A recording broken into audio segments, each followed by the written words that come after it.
तर Zee 24 तासच्या to the point मुलाखतीमधून मनसे अध्यक्ष राज ठाकरे छटपूजेवरून पुन्हा एकदा खडाडलेत. महाराष्ट्रात छटपूजा होऊ देणार नाही असा सज्जड इशाराच राज ठाकरेंनी दिलाय.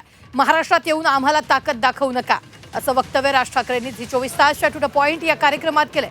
कोणता उत्तर प्रदेश दिन असा सवाल विचारत त्यांनी महाराष्ट्रात छटपूजेच्या निमित्तानं सुरू असलेल्या शक्ती प्रदर्शनाला विरोध केला. छटपूजेसह कावड यात्रेवरूनही राज ठाकरेंनी हल्लाबोल केला. भाजप हा भान सुटलेला पक्ष आहे असा टोला त्यांनी लगावला. तर शिंदे सत्तेसाठी लाचार अशी घणाघाती टीकाही राज ठाकरेंनी केलेली आहे.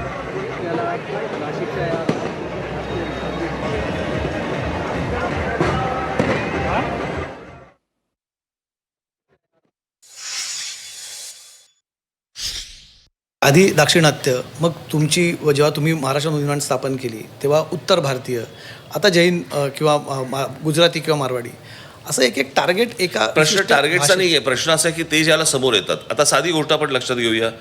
2008ला उत्तर प्रदेश दिन. कोणता उत्तर प्रदेश दिन? महाराष्ट्र दिन. बरोबर आहे. त्याला एक कारण आहे ना, संयुक्त महाराष्ट्र चळवळीचं एक कारण आहे. महाराष्ट्र राज्याची स्थापना झाली. बरोबर की नाही? त्याच दिवशी गुजरात दिन आहे. असं गुजरातचाही असेल. प्रश्न असा आहे की उत्तर प्रदेश दिन कुठून आला, जो उत्तर प्रदेशमध्ये पण साजरा होत नाही. ते फॅड तुम्ही महाराष्ट्रामध्ये आणायचा प्रयत्न केला, त्याला आम्ही विरोध केला, तर बंद झालं.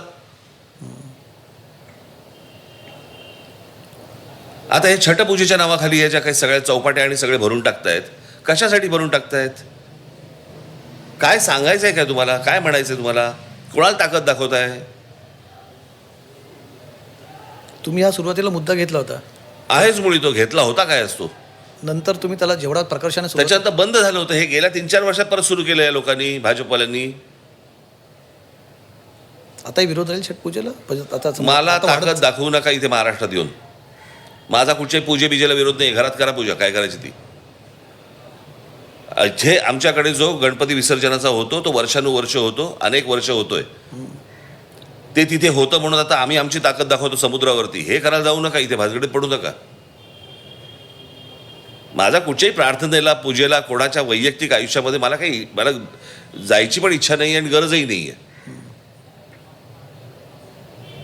माझा तो विषय येत नाही. पण तुम्ही त्याच्या मार्फत जर समजा मला तुम्ही इथे महाराष्ट्रात येऊन मराठी माणसांना जर ताकद दाखवायचा प्रयत्न करत असाल तर त्याला माझा विरोध राहणारच आहे. भाजप हा राष्ट्रीय पक्ष आहे, त्यांना भान सुटलेला पक्ष आहे. भान सुटलेला पक्ष. भाजपसारख्या पक्षांनी अशा स्टेजवर जाणं वगैरे एक वेळ मी ते समजू शकेन का त्यांचा राष्ट्रीय पक्ष आहे, त्यांना करणं भाग आहे. शिवसेना, जी दुसरी शिवसेना शिंदेची, ते सुद्धा छटपूजेला तिथे जातात आणि का बा वगैरे म्हणतात. याचं कारण भान सुटलंय. सत्तेसाठी लाचार.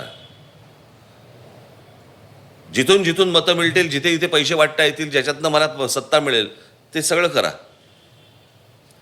हे सगळं युपी बिहारचं कल्चर आहे. हे सगळं जे आपण महाराष्ट्रात घुसवतोय आपण.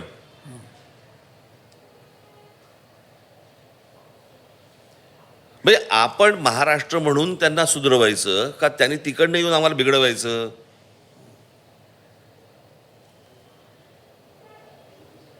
मला असं वाटतं महाराष्ट्रातल्या प्रत्येक तरुणांनी आणि तरुणींनी मला असं वाटतं या गोष्टींचा विचार केला पाहिजे.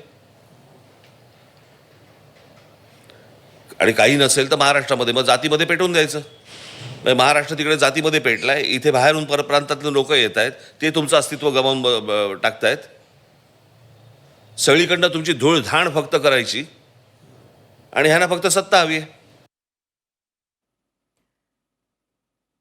निवडणुकांच्या तोंडावर पैसे वाटून लाडक्या बहिणींना फसवलं जातंय. लाडक्या बहिणींनी जागृत राहावं असं आवाहन राज ठाकरेंनी झी 24 तासच्या टू द पॉइंट कार्यक्रमात केलंय. विकास केला म्हणताय, मग पैसे वाटण्याची वेळ काय येते असा सवाल राज ठाकरेंनी सत्ताधाऱ्यांना केला. लाडकी बहिणी योजनेमध्ये काय 1500 रुपये देतात. आता मला कळलं की 13 तारखेला 2 महिन्याचे देणार आहेत. म्हणजे निवडणुकीच्या तोंडावरती तुम्ही ह्या अशा प्रकारचे पैसे वाटणार. म्हणजे अनऑफिशियल वाटतातच आहेत. आता राज्य सरकार ऑफिशियल पण वाटणार. बाहेरच्या बाजूला जी पसरलेली महागाई आहे, त्या महागाईमध्ये ह्यांचे पैसे किती दिवस टिकणार आहेत? दिलेल्या रकमेच्या 50 पट जास्ती पैसे काढतायत महागाईतनं. तुम्ही आज जो लाडके बहिणीचा मुद्दा म्हटलात ना, की गेल्या वेळेसच्या त्या निवडणुकांवरती तुम्ही जो आक्षेप घेताय की कसा निकाल फिरला लोकसभेनंतर, तेव्हा असं कारण दिलं जातं की ही एक वेलफेअर स्कीम आणली, ती लोकांना आवडली. महिला मतदार हे 50% आहेत, अर्धा तुमचा इलेक्टोरेट पण ते नसताना पण तुम्हाला अगोदर मतदान झालं होतं ना, तेव्हा या योजना नव्हत्या ना. योजना तुम्ही जर कामं केली आहेत ना, म्हणताय आम्ही विकास केला विकास केला विकास केला म्हणताय ना तुम्ही, मग तुम्हाला पैसे वाटायचे का वेळ येते?